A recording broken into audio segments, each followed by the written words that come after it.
अमरावती जिल्ह्यातील चांदूर रेल्वे येथील आनंद मठातील कथित लैंगिक अत्याचार प्रकरणातील आरोपी दत्तगिरी गुरु जयारामजी महाराज यांना अखेर चांदूर रेल्वे पोलिसांनी अटक केली। काही दिवसांपासून फरार असलेल्या आरोपीला ताब्यात घेतल्यानंतर अमरावती न्यायालयात हजर करण्यात आलं।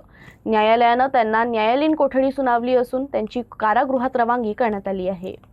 चांदूर रेल्वे येथील आनंद मठातील कथित लैंगिक अत्याचार प्रकरणातील आरोपी दत्तगिरी गुरु जयारामजी महाराज यांना चांदूर रेल्वे पोलिसांनी अटक केली। गुन्हा दाखल झाल्यानंतर आरोपी काही दिवसांपासून फरार होता।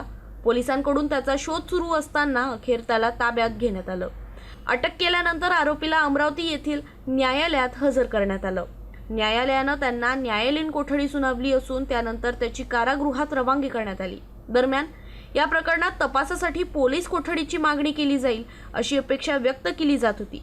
अशा स्वरूपाच्या गुन्ह्यांमध्ये संभाव्य पुरावे, इतर बाबी आणि तपासाच्या अनुषंगाने पोलीस कोठडी महत्त्वाची ठरू शकते अशी चर्चा आहे।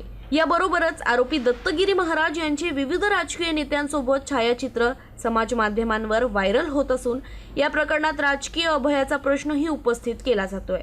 मात्र या संदर्भात अधिकृतरित्या कोणतीही पुष्टी झालेली नाही।